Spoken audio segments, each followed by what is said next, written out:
आखिर राम मंदिर के निर्माण में ऐसा क्या मिला जिसकी इतनी ज्यादा चर्चा हो रही है? जब नासा के वैज्ञानिकों को इन चीजों के बारे में पता चला तो वह भी हैरान रह गए। और सबसे बड़ी बात की, जब आपको इनके बारे में पता चलेगा तो आपके भी रोंगटे खड़े हो जाएंगे। एक बात और की, इस वीडियो को देखने के बाद आप भी अपने आप पर हिंदू और सनातनी होने पर बहुत ज्यादा गर्व करोगे। आखिरकार कई सालों के इंतजार की घड़ी अब खत्म हो चुकी है और राम मंदिर भी बनकर तैयार हो चुका है। अब लोग 22 जनवरी का इंतजार कर रहे हैं, क्योंकि इस दिन की भारत के लोगों को ही नहीं बल्कि दुनिया के लोगों को इंतजार है।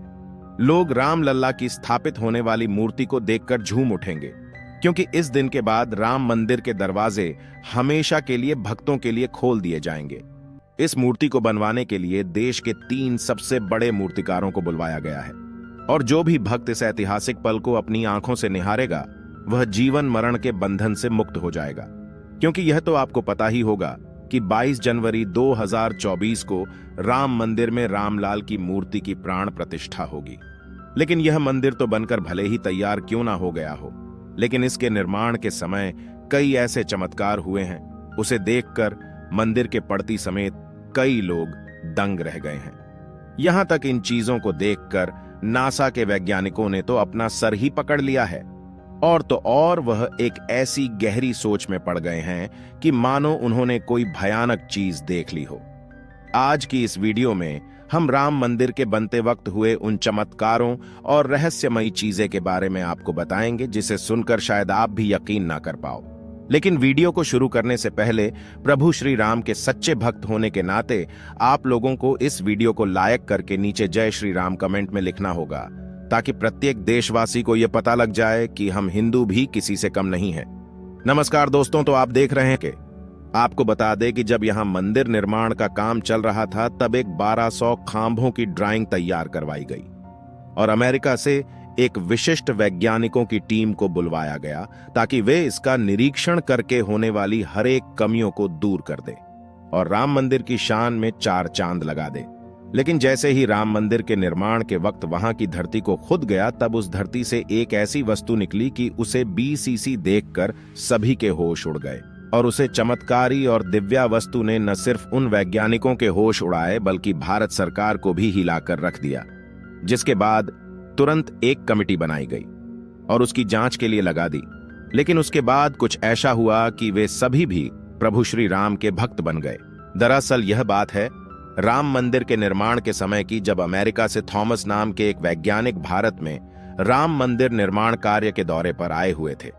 यहां आकर उन्होंने देखा कि राम मंदिर का निर्माण कार्य तो काफी चल रहा है, जिसके बाद उन्होंने अपना रूटीन काम फिर से करना शुरू कर दिया और अपना काम करना शुरू कर दिया। अपने काम करने के दौरान जैसे ही उनकी नजर मंदिर परिसर की तरफ गई तो उन्हें एक ऐसी जगह दिखाई जहां पर वहां धरती नरम पड़ी हुई थी। देखने में वह धरती वहां की जगह से पूरी अलग ही दिख रही थी। थॉमस को अपनी अंतरात्मा से कुछ अलग सी प्रेरणा मिलने लगी और तुरंत थॉमस ने अपने मजदूरों को वहां की खुदाई करने को बोल दिया।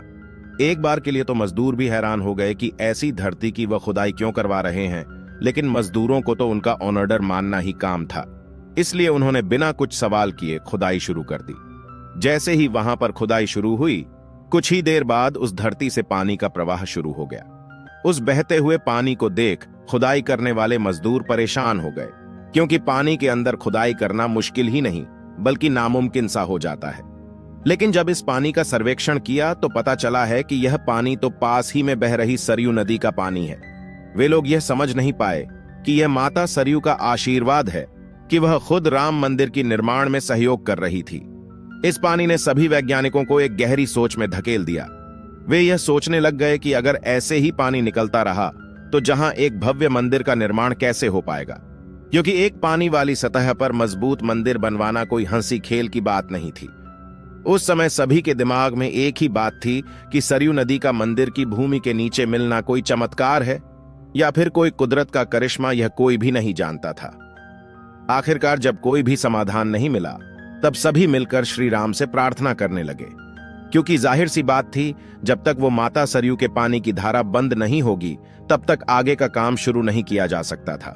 लेकिन अगले ही दिन श्री राम ने उनकी पुकार सुन ली और माता सरयू का पानी स्वतः ही बंद हो गया और एक बार फिर राम मंदिर का निर्माण कार्य जोरों शोरों से शुरू हो गया। और यह काम इस कदर चला कि अब यहां अपने अंतिम छोर पर पहुंच चुका है, या यूं कहें कि यह पूरा तैयार ही हो गया है और 22 जनवरी को यहां श्री राम की प्राण प्रतिष्ठा भी की जाएगी। यह मंदिर इतना भाव बना है कि इस देखने के लिए भारत सरकार ने यहां पर एक अंतर्राष्ट्रीय हवाई अड्डा भी बनवाया है, ताकि जिस तरह अयोध्या में लोकल और विदेशी पर्यटकों की संख्या लगातार बढ़ती जा रही है, उसे देखते हुए अयोध्या में जरूरत थी एक ऐसे ही एयरपोर्ट की जो डोमेस्टिक और इंटरनेशनल दोनों ही फ्लैट हैंडल कर सके। इसी के चलते अयोध्या में एक इंटरनेशनल एयरपोर्ट डेवलप किया जा रहा है, जिसका उद्घाटन जल्द ही होने जा रहा है। इसी को लेकर हाल ही में मुख्यमंत्री योगी आदित्यनाथ जी ने हमारे देश के प्रधानमंत्री नरेंद्र मोदी जी से मिले और उन्हें एयरपोर्ट का उद्घाटन करने के लिए भी इनवाइट किया। बात करें अयोध्या एयरपोर्ट की, तो इस रिपोर्ट को ऑफिशियली तौर पर मर्यादा पुरुषोत्तम श्रीराम इंटरनेशनल एयरपोर्ट के नाम से जाना जाएगा। एयरपोर्ट की खास बात यह है कि ये रिपोर्ट में नाइट लैंडिंग एयरबस के A320 एयरक्राफ्ट की फैसिलिटीज और एयरक्राफ्ट से उतरने पर राम मंदिर के तत्काल दर्शन के लिए ये एयरपोर्ट सक्षम है।